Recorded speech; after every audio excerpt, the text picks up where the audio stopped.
It's getting cold. It is cuffing season. This is also when the HOBOsexuals come out. We need to know and understand that we are marching right into the Great Depression number 2. And you are not to. If you are a woman with a job that wants to keep your housing, you are not to let one of these HOBOsexuals into your house. You are not. Do not give them shelter. Do not let them burrow into your couch. Do not give them soup. Do not give them your Wi Fi code because they will come, they will get comfortable, and they will not leave. Because many of these people, they know the tenants' rights. They talk to other HOBOsexuals, they talk to other parasites and leeches so that they know how to circumvent the laws. They talk to each other about the ways and means to get into a financially stable woman's house and destroy her life. Do not let these people in.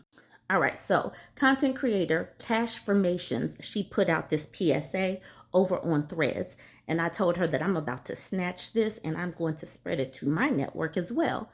She says, bruh, I just came across a post telling guys basically how to sneakily move into a woman's house or apartment. Shaking my head. Ladies, it's getting cold and it's HOBOsexual season. Don't fall for it. Yes, I fell for it once. So basically, this is for women to notice the warning signs that he's trying to sneak move in. Warning sign number 1, staying the night more often. A couple of nights a week will turn into 3 to 4 nights gradually without you realizing it if you aren't paying attention. So keep your ears open, keep your eyes wide open to see if he's trying to sneak into your house and burrow into your couch.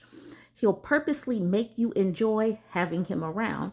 This creates the vibe without jumping straight into boxes and bags, often trash bags. She says, number 2, gradually keeping small essentials there, not furniture, just light stuff. A toothbrush, a hoodie, some boxers, body wash. He'll purposely plant things that make sense based on how often he stays over. That needs to be nipped in the bud ASAP. Make sure he takes all his stuff home every time he spends the night. If you say, you might as well leave that here, you're playing into his hand. That's what he wants to hear. Don't do it. It will accumulate to more stuff fast. Number 3, make your life easier. He'll make you want him around by doing little things. Take out the trash, help with groceries, cook sometimes, fix things, keep the place clean. Because us women don't mind having a man around when he's adding comfort, not clutter. He'll do those things like clockwork. The human brain loves patterns and repetition. These are micro actions a woman can get used to quick. Number 4, pay attention to your own comfort level. Women joke about turning our brains off when we're with men, and that sounds cute. Do not be on autopilot to the point where some man can manipulate their way into your home. Be intentional. Have boundaries. Don't make more space for him. Don't give him a drawer. Don't leave a spare key for him. Don't let him let himself in when you're not there. Don't start saying our instead of my. Number 5, last but definitely not least, do not let yourself get digmatized. A HOBOsexual's magic stick is his main tool and tactic he uses to get resources. Unfortunately, a lot of them have great skills in the bedroom, and if you're not being careful, you won't be able to pay attention. Be slow to become physically intimate with him. Make him date you and wait the first 120 days or 4 months before being intimate. Most manipulators don't make it to the 4-month mark without exposing themselves. And the more you slow play them, if you slow play them, that makes them start to panic.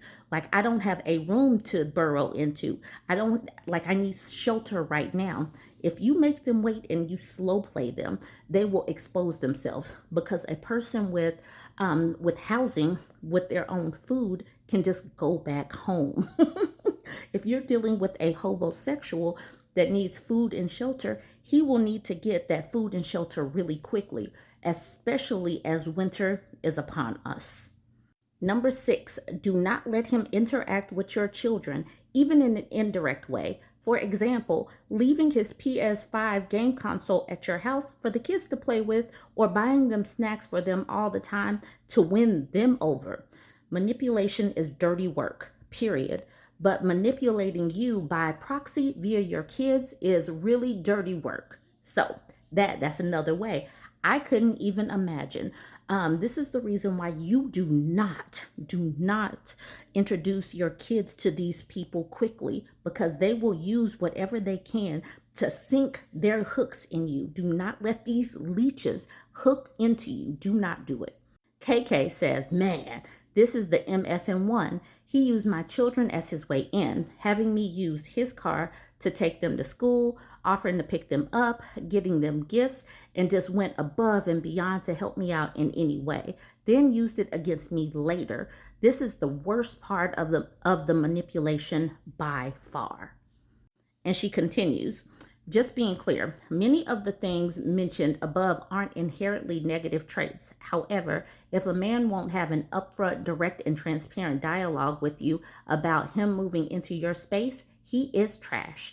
Manipulating your way into someone's life, body, or home in any capacity will always be trash behavior and shouldn't ever be ignored or rewarded. And the holy grail rule, I didn't think I had to put put this in the rules, but some people don't know. So here it goes. And she put this little hollering face. So this is serious. Do not ever let them have mail come to your address. Once you do that, you might as well put him on the lease, because you will literally have to take him to court to get you out of your space legally. And these people know the laws. They know tenant laws, and they speak to each other. In most states, it only takes a few pieces of mail to come to a person's house, and they can legally squat there. Don't do it. We're just putting this out here because we know and understand that these people are colonizers. They want to come in and take your peace. They want your body. They want you to cook and clean for them. They want you to just provide for them. Don't let them do it. Don't let them take advantage of your time, energy, or resources. She says, I can't believe how many different stories women and even men have underneath this thread on this topic. I am deeply concerned by how easily women allow a male stranger in their home. Ladies, we have to do better at protecting ourselves. Ain't that much love in the world. We need to tighten the F up. She is absolutely right. We need to tighten the F up. But let's look at some of the ladies underneath her posts. So what April Reed says, way back when I dealt with them, I found a man's toothbrush in my bathroom. I had already collected my trash and bagged it up. So it came with me to the dumpster and I threw it in there loose and lonesome. And I remember thinking, get this ish out of here. When he asked me about it, I told him I tossed it and don't leave stuff here or I will keep throwing it out. There you go. That's how you have boundaries. And that's what Cash Formation says. We love a stern baddie with boundaries. They bank on us not having boundaries and overlooking little things like that. Journey of 3 says, how he got me was, I'm moving out of my place with my roommate not paying bills. I'm going to come stay the weekend with you and then go to my mom's house on Monday. He never left. Also, he was the one not paying the bills with the roommate. Then when I went to tell him to get out and call the police, he tried to put a toothbrush and his items around the house to show he's been there. I packed all his stuff up and he tried to unpack. See, he said the police gonna come and I'm gonna show him I live there. Kiki versus Keisha says, same ish happened to me, but I was actually not able to return to my house. He told the cops I hit him. I was arrested and everything. Lessons learned. Oh my God. Oh my God. Y'all got to hear these next 2 comments. Journey of 3 says, oh my God, yep. I had another ex do that. They arrested us both. Then he told the truth, but they still wouldn't release me until I bonded out. But the charges got dropped on me. They made him do therapy. And then Kiki said, I had every single utility in that house cut off. He finally left, and after my charges were dropped because he didn't come to court, I moved and never spoke to him again. Y'all, this is the reason why I said many of these people need to be lonelier, because these people can really jack up your finances, your health mentally and physically. They can ruin relationships. Some of these people, like I will continue to say, need to be lonelier. Please pay attention to these warning signs. Do not let them in. Don't let them in.